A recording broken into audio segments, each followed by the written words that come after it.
Շնորհակալություն, հարգելի նախագահություն, հարգելի պատգամավորներ, հարգելի գործընկերներ, ներկաներ, լսելով հարց ու պատասխանի ընթացքում հնչած հարցերը եւ ըստ էության նաեւ նախապատրաստված լինելով նման ձևաչափով քննարկմանը, դեռ թվությամբ ես կներկայացնեմ այն ինչ կատարվել է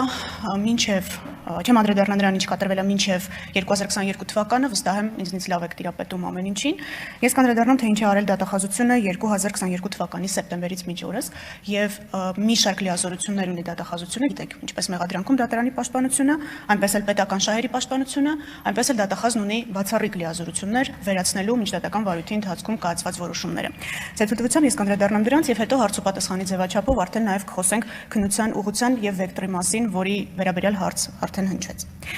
Նախ հիշեցնեմ, որ Սահմանադրական դատարանի 2021 թվականի մարտի 26-ի որոշմամբ քրեական օրենսգրքի 300 պրիմ հոդվածը դա սահմանադրական կարգը տապալելն էր, ճանաչվեց Սահմանադրության 78 եւ 79 հոդվածներին հակասող եւ անբավեր։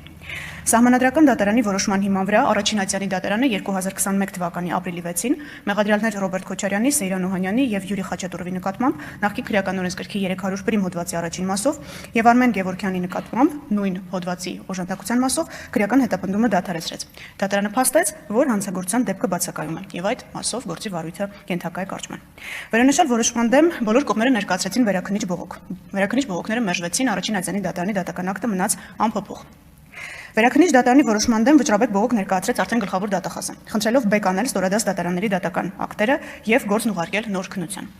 Վճռաբեկ դատարանի 2022 թվականի մարտի 18-ի որոշմամբ գլխավոր դատախազի բողոքն ընդունվեց վարույթ։ Վճռաբեկ դատարանը 2024 թվականի հունվարի 19-ի որոշմամբ որոշեց, որ պետք է դիմի Սահմանադրական դատարան նախկին քրեական դատավարության օրենսգրքի մի շարք հոդվածների, դրանք դատավարական հոդվածներ են, ձեր ժամանակը դրա վրա չծախսեմ, այդ հոդվածների սահմանադրականությունը որոշելու նպատակով, որովհետև այդ հոդվածների վերաբերյալ Սահմանադրական դատարանի դիրքորոշումը վճռաբեկ դատարանի համար կարևոր էր գլխավոր դատախազի բողոքին անդրադառնալու համար։ Սահմանադրական դատարանի 2024 թվականի հուլիսի 22-ի որոշմամբ նախկին քրեական դատավարության օրենսգրքի 309 պրիմ հոդվածի 3-րդ մասը ճանաչվեց Սահմանադրությանը համապատասխանող այն մեկնաբանությամբ, որ մեղադրողը կարող է մինչև դատարանի խորհրդակցական սենյակ հեռանալը փոխել ամբաստանյալին առաջադրված մեղադրանքը։ Նրան մեղսագրվող արարքի իրավական որակումը ամբաստանյալի արարքում քրեական օրենքով նախատեսված այլ արարքի հատկանիշների արկայության պարագայում, անկախ դատական քննության ընթացքում ապացույցների հետազոտումից։ Եթե ավելի պարզ լեզվով ասեմ ինչ է տեղի ունեցել, նախկին հոդվածի վերաբերյալ եւ Սահմանադրական դատարանը հակասահմանադրականության վերաբերյալ որոշում կայացրեց, հետագայում բարձր դատարաններն ասացին, որ դատախազն իրավասու է փոխելու մեղադրանքը նույն փաստական տվյալների արկայության պայմաններում այլ հոդվածով որակել արարքը։ Բարձրագույն դատական խորհրդի որոշման հիման վրա գործը քննող դատավորի լիազորությունները նախկինում, որ քննել էր գործը մինչև 2021 թվականը դադարեցվեցին։ Եվ քրեական գործը 2024 թվականի սեպտեմբերի 2-ին մակագրվեց Երևան քաղաքի ընդհանուր իրավասության առաջին ատյանի քրեական դատարանի մեկ այլ դատավորի։ 2024 թվականի սեպտեմբերի 12-ին վճռաբեկ դատարանը դատախազի բողոքի հիման վրա բեկանեց Երևան քաղաքի առաջին ատյանի ընդհանուր իրավասության դատարանի 2021 թվականի ապրիլի 16-ի որոշումը եւ այն անփոփոխ թողնելու մասին վերաքննիչ քրեական դատարանի 2021 թվականի նոյեմբերի 26-ի որոշումը։ Գործն ուղարկվեց հակակոռուպցիոն դատարան նոր քննության։ Բոլոր նիստերը լուսաբանվում են, նիստերի վերաբերյալ կարծում եմ ամբողջությամբ համապարփակ տեղեկացված են եւ տուժողի իրավահաջորդները եւ հանրությունը։ Բայց ուղղակի կնշեմ, որ ի թիվս այլնի վճռաբեկ դատարանն արձանագրեց, որ Սահմանադրական դատարանի 2024 թվականի հուլիսի 22-ի որոշման լույսի ներքո, եթե մեղադրողը գտնում է, որ կատարված արարքը կարող է որակվել քրեական օրենսգրքի այլ հոդվածով, ապա իրավասու է մեղադրանքի լրացմանը կամ փոփոխման ուղղված քայլեր ձեռնարկել։ 2024 թվականի հոկտեմբերի 11-ին հանրային մեղադրողի կողմից կայացվել են Ռոբերտ Քոչարյանին, Սեյրան Օհանյանին, Յուրի Խաչատուրովին եւ Արմեն Գևորգյանին նախկին քրեական օրենսգրքի 301 հոդվածի առաջին մասով վերագրված արարքի իրավական գնահատականը փոխելու եւ նրանց նոր արդեն նույն օրենսգրքի 309 հոդվածի 3-րդ մասով, որը համապատասխանում է գործող քրեական օրենսգրքի 441 հոդվածի 2-րդ մասի 5-րդ կետին, մեղադրանք ներկայացնելու մասին որոշումներ։ 2025 թվականի նոյեմբերի 24-ին դատարանը հանրային մեղադրողին ժամկետ է տրամադրել նշված որոշումները քրեական դատավարության օրենսգրքի պահանջների պահպանմամբ կազմելու եւ ներկայացնելու համար։ Ձեր հնչեցրած հարցերից ես հասկանում եմ, որ մեղադրանքի վերաբերյալ տեղեկացված չեք, բայց նաեւ ազգային ժողովի ամբիոնից ես չեմ կարող հանրային մեղադրողի փոխարեն թեև իհարկե շատ ցանկալի կլիներ ընթերցել ամբողջ մեղադրանքը, որը առաջադրված է եւ ձեր բարձրացած մի շարք հարցերի պատասխաններ հենց այդ մեղադրանքի մեջ դուք կստանայիք կապված եւ զինվորականների մասնակցության հետ կապված եւ որոշակի դրվագների հետ կապված, որոնք տվեցիք նախաքննության մարմնին, բայց նշեմ, որ առաջիկայում դատարանը արդեն մեղադրողին հնարավորություն է տալու ներկայացնել, այսինքն դատարանում ընթերցել այն մեղադրանքը, որը առաջադրված է իմ կողմից նշված անձանց եւ ըստ էության արդեն հնարավորություն կունենա հանրությունը ծանոթանալու դատարան ուղարկված մեղադրանքի բովանդակությանը։ Ցավոք, մինչ այս պահը մենք, որպես հանրության ներկայացուցիչներ, զեկված ենք եղել այս հնարավորությունից։ Վստահաբար դատարանի հետ կապված հարցեր կլինեն, բայց ձեր թույլտվությամբ ես ներկայացնեմ երկու այլ գործառույթի հետ կապված դատախազության այս ընթացքում կատարած աշխատանքը, այդ թվում այն կոնտեքստում, որ Մարդու իրավունքների եվրոպական դատարանը սեպտեմբեր ամսին նշել է Ֆարմանյանը եւ այլ քննադեմ Հայաստանի վճռի ներքո։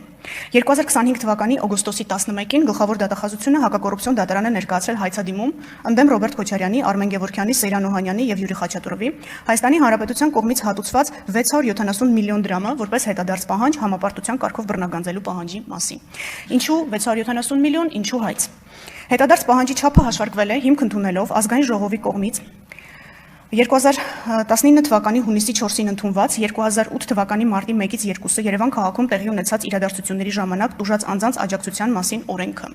Վստահ եմ ազգային ժողովի падգամավորները կհիշեն նախաձեռնությունը, կհիշեն քննարկումները, որոնք տեղի են ունեցել ազգային ժողովում, եւ դրա հիման վրա կառավարությունը 2019 թվականի օգոստոսի 8-ին ընդունեց որոշում, որով Արտադրության նախարարությունը արդեն հետագայում փոխհատուցումներ կատարեց եւ փոխհատուցումների հանրագումարը, որը մեր խնդրանքով Արտադրության նախարարության գլխավոր քարտուղարի կողմից 2024 թվականի հոկտեմբերի 25-ին տրամադրվել է դատախազությանը, պարզ է դառնում, որ մարտի 1-ից 2-ը Երևանում տեղի ունեցած իրադարձությունների ժամանակ տուժած անձանց մինչ 2024 թվականի հոկտեմբերի 25-ը տրամադրված աջակցության չափը կազմում է 670 միլիոն դրամ։ Գլխավոր դատախազությունը նաև ներկայացրել է հայցի ապահովման միջոց կիրառելու վերաբերյալ միջնորդություն, խնդրելով հայցագնի 670 միլիոն դրամի չափով արգելանք դնել պատասխանողներ Ռոբերտ Քոչարյանին, Արմեն Գևորգյանին, Սեյրան Օհանյանին, Յուրի Խաչատուրովին պատկանող գույքերի վրա։ Հակակոռուպցիոն դատարանի 2025 թվականի օգոստոսի 13-ի որոշմամբ հայցադիմումն ընդունվել է վարույթ։ Հայցի ապահովման միջոց կիրառելու վերաբերյալ միջնորդությունը բավարարվել է։ Սա նշանակում է, որ հայցապահանջի չափով նշված անձանցից համապարտության կարգով բռնագանձման ենթակա գումարը սառեցվել է։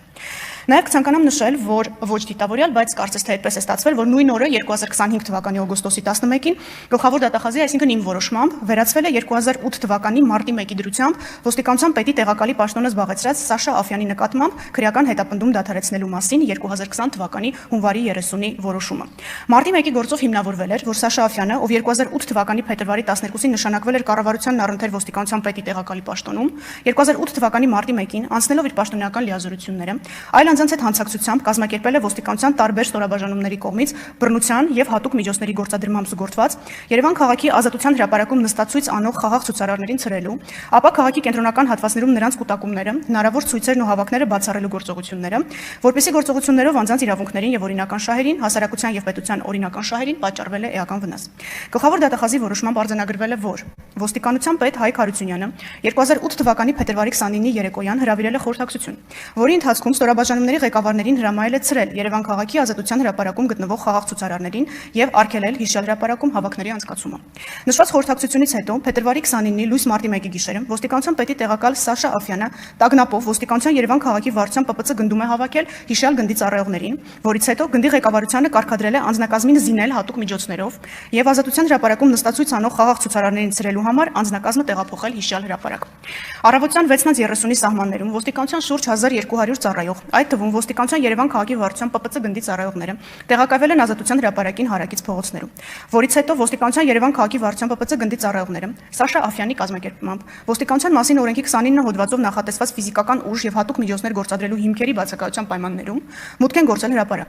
Ակնհայտորեն դուրս գալով իրենց լիազորությունների շրջանակից, որը զուգորդվել է բռնության, ֆիզիկական ուժի եւ հատուկ միջոցների ապօրինի գործադրմամբ։ Ցրել են նստածույց իրականացնող հարյուրավոր խաղաղ ցուցարարներին եւ հարկադրաբար դուրս են հանել հիշյալ հրապարակից։ Նույն ժամանակ ոստիկանության մյուս ստորաբաժանումները քաղաքացիների հետագա կուտակումներն ու հավաքները հրապարակում կանխելու նպատակով շրջափակել են Ազատության հրապարակը եւ թույլ չեն տվել քաղաքացիների մուտքը հրապարակ։ Նստածույց անող անձանց Ազատության հրապարակից բռնությամբ տարհանելուց հետո Սաշա Աֆյանի եւ այլ անձանց կազմակերպմամբ ոստիկանական ուժերը շարունակել են բռնության եւ հատուկ միջոցների գործադրմամբ հետապնդել քաղաքացիներին քաղաքի կենտրոնական հատվածներում, նրանց կուտակումները, հնարավոր ցույցերն ու հավաքները բացառելու համար։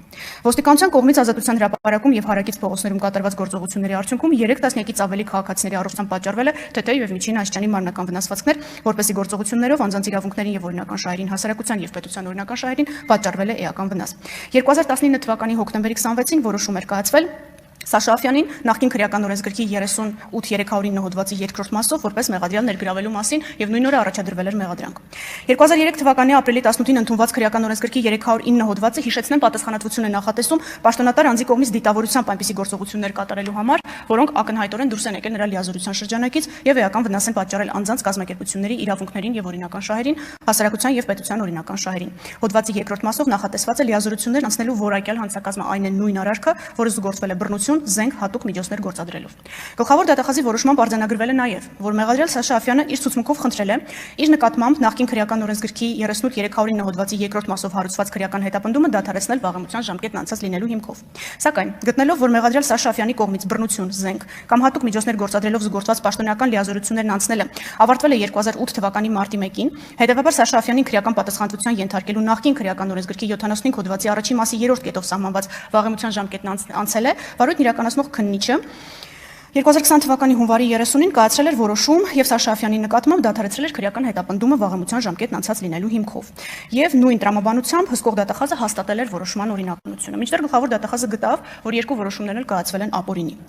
Ինչ դրեց գլխավոր դատախազն իր որոշման հիմքում։ Նշեմ, որ քրեական օրենսգրքի 309 հոդվածի երկրորդ մասով հարուցված հանրային քրեական հետապնդումը դադարեցնելու մասին վարույթն իրականացնող քննիչի 20 թվականի հունվարի 30-ի որոշումը եւ այն չվերացնելու մասին հսկող դատախազի վարույթային ակտը հիմնավոր եւ օրինական չեն եւ այս հիմքով ենթակա են վերացման։ Գլխավոր դատախազն իր որոշման հիմքում ի թիվս ներպետական օրենսդրության միջազգային փաստաթղթերի եւ մարդու իրավունքների եվրոպական դատարանի Մուշեղ Սաղաթելյանն ընդդեմ Հայաստանի գործով վճռի դրել է Վճռաբեկ դատարանի 2023 թվականի դեկտեմբերի 23-ի որոշումը, որի համաձայն առնվազն 2003 թվականի ապրիլի 18-ին ընդունված քրեական օրենսգիրքն ուժի մեջ մտնելու 2003 թվականի օգոստոսի 1-ի դրությամբ արկա է եղել խոշտանգման կամ դրան հավասարեցված վերաբերմունքի, այդ թվում պաշտոնատար անձի կողմից բռնությամբ զուգորդված լիազորություններն անցնելու դեպքում վաղեմության ժամկետներ կիրառելու օրենսդրական արգելք։ Հետևաբար Սաշաֆյանին մեղսագրված է եղել արարք, որը որպես վատ վերաբերմունքի դրսևորում հավասարեցված է խոշտանգմանը։ Ինչով պայմանավորված նրա նկատմամբ հարուցված քրեական հետապնդումը չէր կարող դադարեցվել վաղեմության ժամկետներ կիրառելու օրենսդրական արգելքի պատճառով։ Նշեմ, որ առաջիկայում այս դրվագը մեղադրական եզրակացությամբ կհանձնվի դատարան։ Նշեմ նաև, որ ինչպես